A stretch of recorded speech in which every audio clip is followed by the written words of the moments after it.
It's 6 minutes past 1. Good afternoon, everyone. Good afternoon, Andy. Yes, good afternoon, everybody. Good afternoon, Paul. Yeah, I'll have to excuse myself today. I'll be even worse than I normally am. Why is that? Because I got home about 10:30 last night. I was so wired, I couldn't get to sleep. I slept like a baby.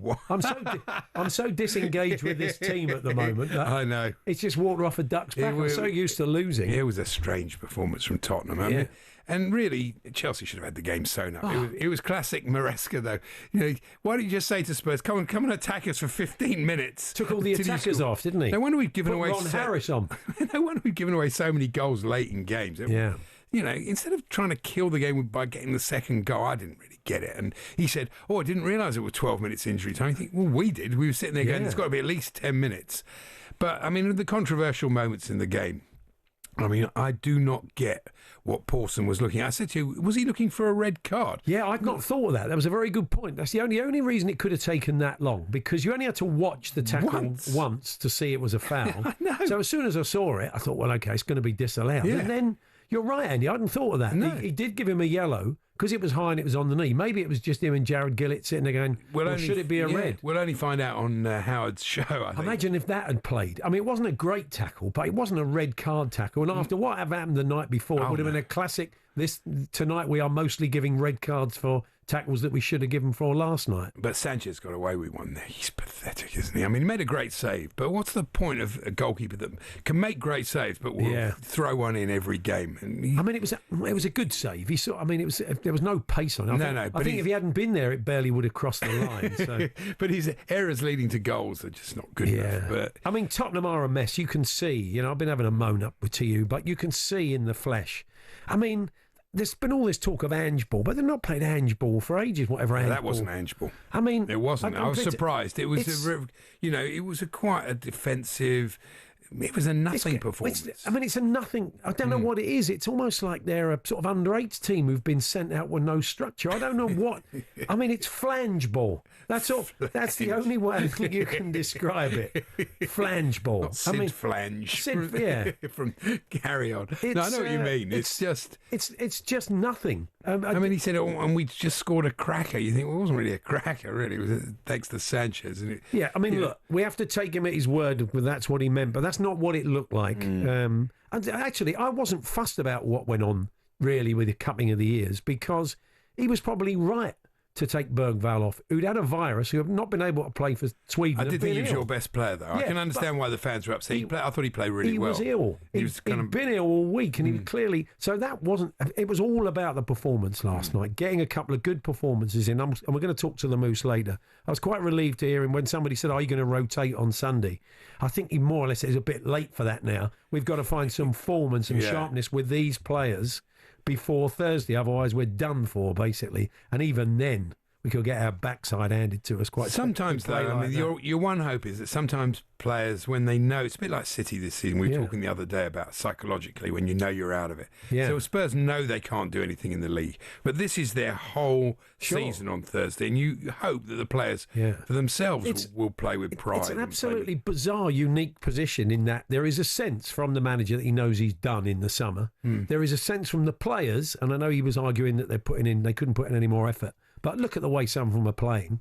And you could argue that they know he's done, yet still there is a place in the Champions League up for grabs if they can find a way to somehow do what they haven't done very much this season, probably 3 or 4 times, and really raise their game against a good side. So they might do, but in the end, I mean, it's been said a million times, but VAR for the match-going fan is just it's a disaster. No, it's horrible. You sit there and you say, we're all screaming at Pawson and saying, what are you doing, mate? And also even the offside one, I mean, it was close, but as it went in, I said to Daniel, my son, that's offside. Yeah. We just knew it was offside. The first angle they showed you could see it was offside. I don't know why they take so long. It's just a killer, isn't it? But anyway, never mind. Maybe, Andrew was saying AI will be doing it. Maybe it would be better if AI did do it. You'd get a definitive take on whether something was offside or whether it was a foul.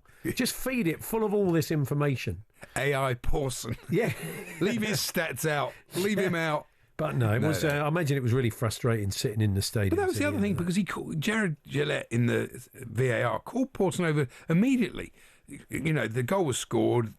Casado was on the ground, and immediately he went over to the screen. So you think, okay, well, that's going to be disallowed. Yeah. And then it went on and on. 6 minutes. I know. I mean, it's just it's you appalling. can't believe it. And the players stiffen up. They get, you can see Van der Ven paid the price. I thought he was going to get injured. He had to go off. Didn't he cramped up. He looks like he's made of glass at the moment. Maybe he just needs some games in his legs, but he doesn't seem to be moving as freely. Certainly not with Lavia Fofana situation. Yeah. Perennially injured. So, we're going to hear from the Moose a little bit later on. I think there was a certain amount. I mean, he was railing against VAR, and he has spent most of his press conference today saying that when I'm out of football, I think I'll go and follow something else because they're killing the game. It's a bit of deflection going on. I think it's pretty clear because there's conversations he doesn't want to have that railing against VAR allows him to do. But anyway, the Moose was there and he's got to know Ange pretty well. They've had a pretty decent relationship in happier times when Ange likes a laugh, which I'm guessing wasn't the case this morning. So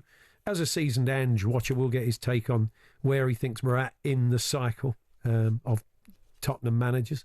We're going to have a chat with Rupert Bell and Lizzie Kelly very shortly because our first race is just around the corner. We've got 4 races this afternoon from Aintree. It's Ladies' Day, Rupert's favourite day of the year.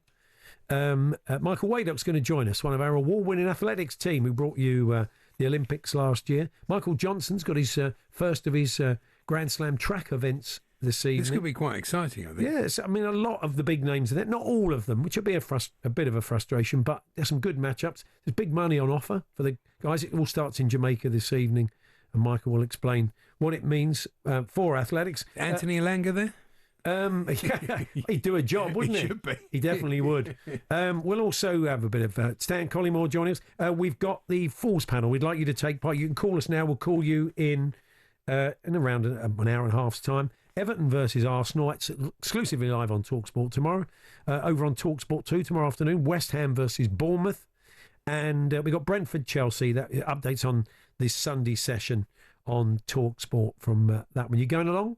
Brentford-Chelsea? No, I'm not. I tell you what, the first year I went, nobody knew who I was. Do you remember the bloke I was sitting next to Mark? He said to me, I've just realised who you are about 3/4 of the way through the season. Yeah. So it was fine. Chelsea won 1-0. I could sit there like Steve McFadden style with my cap down and my shoulder collar up. But now everybody knows who I am. The level of your celebrity has risen. Yeah, and I think it's unfair on people around me and me. So it's better that I've given it to a Brentford fan. That is a very sensible move, Andy, I would say. I don't want you getting a kick in on the way home. No, but it's not just that. It'd just be unpleasant. No, I know. Either way. I mean, if Brentford score, I'm not going to be happy, and if Chelsea score, I'm going to be a bit embarrassed. So, it's best not to go, I'd say. If Tottenham score, I'd just be relieved at the moment. Been a while. Surely you'll beat Southampton. Well, they should have beaten Palace the other night. Yeah, they're playing with the freedom because they know they're done. Their fans are enjoying themselves singing "We're staying up" when they were 1-0 up. So who knows? But if they go 1-0 behind, I'm going to the game. If they go 1-0 behind, it's going to get horribly toxic. Paul Hawksbee and Andy Jacobs, Monday to Friday afternoons 1 till 4 on AM, on DAB, via the talkSPORT app and on your smart speaker. talkSPORT.